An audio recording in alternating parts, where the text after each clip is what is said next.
All right, let's hear it for Blood Junkie.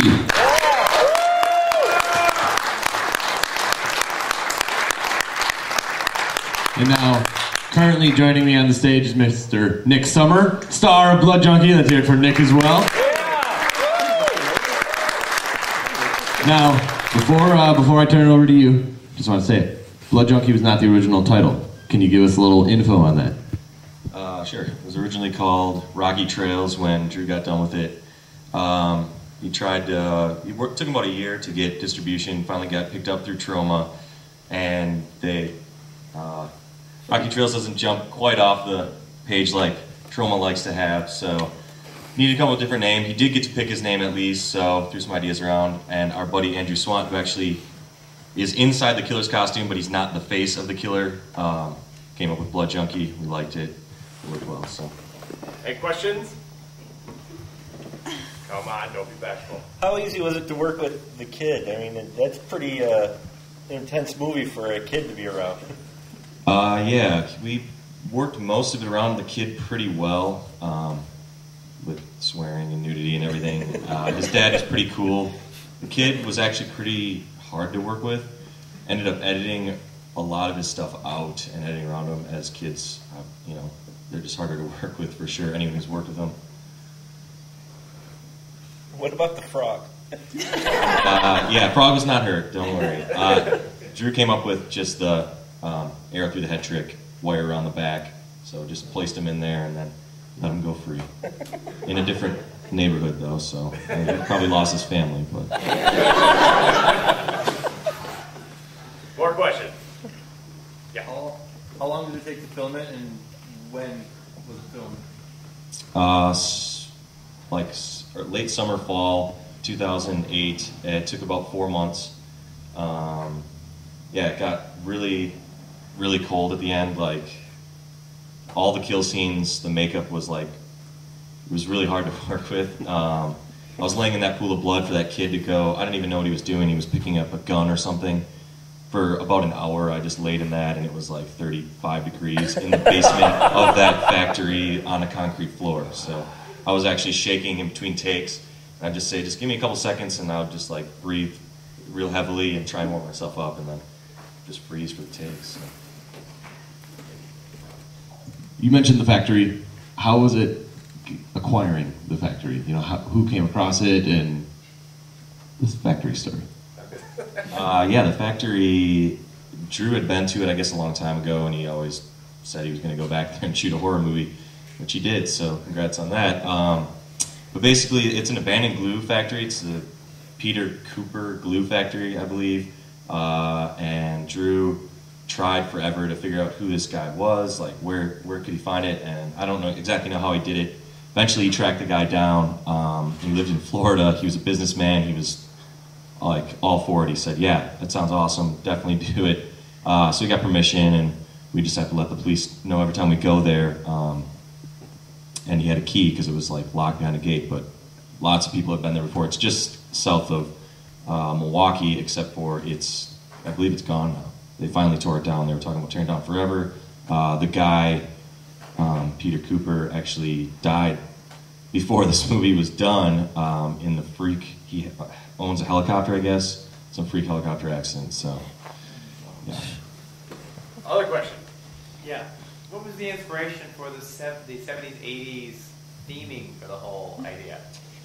I'm not sure. That was a Drew thing. We're making another movie, actually, called Billy Club that we just got done with principal photography, and that one's going to be 90s. I don't know. We're just doing, I guess it's more interesting to mess around with. And he, you know, a lot of like props and stuff. He thought it'd be interesting to go through and find, you know, all that old stuff. So, since you brought it up, I was going to wait to bring it up, but tell us about Billy Club and give us the whole sales pitch and where we can find out more info. Okay. Well, first off, the website for Blood Junkie is bloodjunkie.com. I know Drew has stuff for sale, like koozies that say "Koozies Man Koozies" with Craig Wilson on it, and other things. Haven't gotten to shirts yet. I'm kind of lacking on that. But Billy Club is billyclubmovie.com. You can check it out. We fundraised half our money through a program called Kickstarter. If you guys don't know it and you make movies, check it out. It's pretty cool. And that movie is basically about 2 kids and a coach from a Little League team get killed when they're younger, and then other teammates kind of come together with randomly later, and they go up north on like their old baseball treats they used to have, and basically kind of unfolds more killing. It's we just tried to take it one more step. I'm not sure exactly why we did horror again. They're just really fun to make. Drew's super into it. I love it, but I'm not as big of a fan as him. I just like making movies. But that's a script that I've been working on. I actually wrote that for a year, and we just shot it pretty much last month, and Drew came into town and we finished up the storyboards the month before that, and the whole screenplay and everything. So yeah, definitely, I think we're going to try and have it done, edited early next year is the plan. So check out the site. We have some great photos on there. We'll hopefully get some more up and try and follow that as well. Now, you co-directed Billy Club. Yeah, sorry, that's correct. Yeah, I direct as well, and I act. It's not quite as cheesy as this. It's a little more realistic take on horror with actual scary kills, and it's pretty gory, but the kill scenes look pretty real. We got this great guy, Hank Carlson, out of Green Bay, who's doing all of our special effects for Billy Club. And yeah, so we co-directed it. I didn't want to. Drew and I have actually been working on a different movie, which is just a comedy that we've always been talking about co-directing. Called him up. I asked him, "Hey, do you want to work on this movie I'm going to do?" And I sent him the script. He read it. He's like, "Oh yeah, it's awesome, man. It just needs a little fine tuning." I was like, "Yeah, so you should come on board." And he's like, "Okay." And then I was like, "Oh yeah, and do you want to co-direct it too? Because I'm going to be on camera, so I don't want to, need someone back there." And it actually worked pretty well as far as co-directing goes. So, which I know you guys were doing a little bit of the same as well. Any other questions that we have for Nick about Blood Junkie or Billy Club? Just what was the overall budget for that? I mean, if you people starting off in the business got to have an idea. What was kind of budget for that? Blood Junkie was $7,000. Drew worked on Public Enemy, the movie.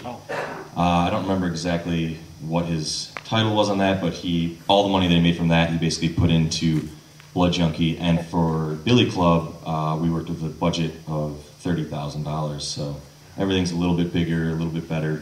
Hopefully, that's the plans, but the footage looks great. So. Any last question? Good. Where'd you get all those awesome 80s clothes from? Like I just personally had my wardrobe. And we had some friends who had some stuff. We thrifted for a bunch of it. Thrift stores are a great resource for any indie, low-budget filmmaker. And so is Walmart, too, because you can return basically everything. Whose station rental wagon? house. Whose station wagon was it? He found that on Craigslist and just picked it up. He had been looking for a while, so I remember. I think that cost him like $500 or something.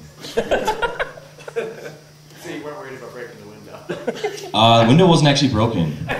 It's a trick, basically, windows down, and then when you cut to that, we had glass like on like a piece of cardboard or something. You just dump it like the same time he comes through, and then so you cut right to that shot, and the glass just kind of falls in. And it worked pretty well. Anyone else? We're all friends here. Well, let's hear it for Nick and Blood Junkie once again. If you look in your programs, there is the website for Billy Club. So make sure you grab the program, check out billyclubmovie.com if you want more. If you do like Blood Junkie, it is available through Troma and in other stores, correct, Nick? Do you know stores that carry it? Yeah, Family Video carries it. So Family Video, so rent it, show all your friends, and we're going to take an intermission right